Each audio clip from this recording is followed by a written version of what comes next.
In the world of family wealth, we're masters of the measurable. Things like market returns, asset allocation, operational costs, risk-adjusted performance, you name it. We build these intricate dashboards and we demand reports for every single quantifiable metric. But what if the most valuable asset in your family enterprise, the one asset that truly determines its longevity, doesn't appear on any balance sheet? What if the decisive factor separating thriving multi-generational families from those that, fracture under the weight of their own success is something invisible? Welcome to the XFO Intelligence Podcast. Today we're discussing a concept that is, and I mean this, a strategic imperative for every family office principal, next-gen, and advisor: trust capital. It is the invisible architecture of enduring family wealth. Let's be clear. When we talk about trust capital, we are not talking about mere interpersonal harmony. Now, it isn't just about liking each other at family gatherings. Thoughtfully, it is the relational infrastructure. Think of it as the operating system of your family. It's what enables you to navigate complexity, to make difficult decisions swiftly, and to preserve unity while stewarding extraordinary wealth. And unlike financial capital, which, it follows predictable mathematical principles, trust capital has its own physics. And the most critical law to understand is its profound asymmetry.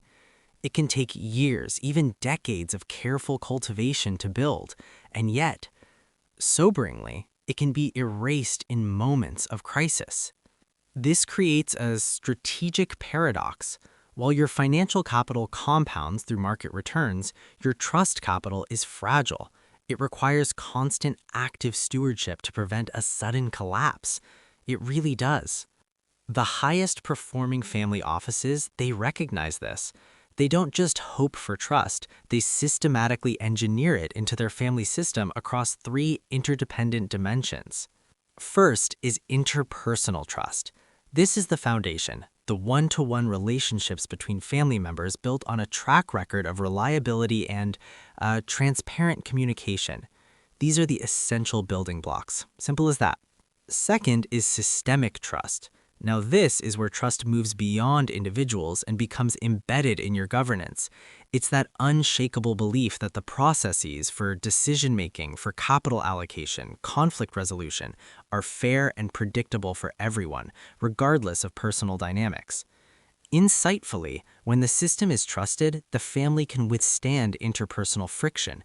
It's a huge deal. And the third, most sophisticated dimension is temporal trust.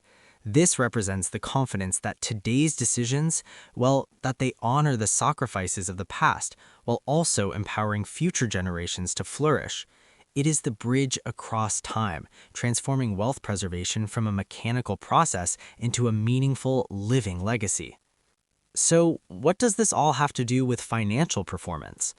The response is everything. What the most successful families have long understood intuitively, contemporary research is now quantifying. Trust capital directly drives financial outperformance. We see this manifest as a measurable trust dividend. Family offices with a robust trust infrastructure achieve a performance premium of, get this, 15 to 20% in risk-adjusted returns. Incredulous. Think about that for a moment. They also realize 30 to 40% gains in operational efficiency. It's huge. How? Well, it comes from decision velocity, that ability to capture time-sensitive opportunities in structural trends like AI or the energy transformation, while others are bogged down in debate. It comes from investment conviction, supporting concentrated high-alpha positions based on deep analysis rather than, those consensus-driven compromises.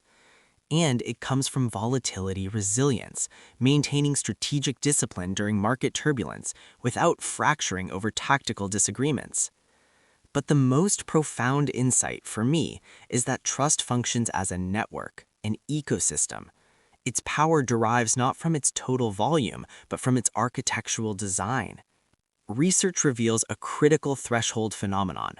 Okay, So family offices that achieve approximately 73% trust density across their systems, they experience a phase shift. Below this threshold, each effort to build trust yields incremental gains. But above it, wow, the entire system transforms into a high-velocity decision engine. Governance efficiency multiplies dramatically. So what happens when that trust has been depleted? When conflict, poor communication, or perceived inequities have damaged the architecture? The good news is that it can be rebuilt, but it requires a disciplined, systematic approach. We call it the Trust Restoration Framework. It begins with Phase 1, building a transparency infrastructure. Before you even attempt to repair relationships, you have to establish predictable communication protocols and decision frameworks. Document authority matrices. This infrastructure, it creates safety by eliminating uncertainty about the process. It's a critical first step. Phase 2 is conducting incremental trust experiments. Start small. Start with low-stakes collaborative decisions, a small joint philanthropic project maybe, a minor co-led investment. Each successful experience creates trust momentum and builds capacity for addressing the more challenging issues down the line. Phase 3 involves creating temporal alignment mechanisms. This directly addresses that tension between honoring the past and enabling the future. You create structured forums where elder generations can transmit wisdom and next generations can demonstrate their competence. It's a two-way street. And finally, Phase 4, establishing trust stewardship systems. You formally designate specific individuals, often trusted advisors or senior family members, as trust stewards. Their job is not to advocate for a particular branch, but to monitor the health of the entire trust ecosystem and intervene before small fractures become catastrophic breaks. And while you can't put a dollar value on trust, you absolutely can and should measure this invisible asset. You do so through proxy metrics, things like decision velocity, the time from opportunity identification to capital deployment, governance efficiency, the percentage of meetings that result in clear decisions versus, deferred discussions, and professional retention, the longevity of your key non-family advisors who experience the trust environment firsthand. As unprecedented wealth transfers accelerate and market transformations disrupt old paradigms, trust capital emerges as the ultimate competitive advantage. I really believe that. Financial capital provides resources. Human capital provides expertise. But trust capital, it provides the relational architecture that determines whether these other forms of capital can be effectively deployed. The families that master this, they create something rare in today's world: enduring institutions that compound wisdom alongside wealth. They understand that trust isn't about feeling good, it's about doing hard things together across generations. In an era of extraordinary volatility and opportunity, trust capital isn't merely an asset on the balance sheet of family success, it is the balance sheet itself. For more private insights like these, and to learn about future events for family office principals, next-gens, and their advisors, we invite you to join the XFO Connect community. To do so, please send an email directly to xfointelligence@gmail.com. That's XFOFINTELLIGENCE@gmail.com. We look forward to connecting with you.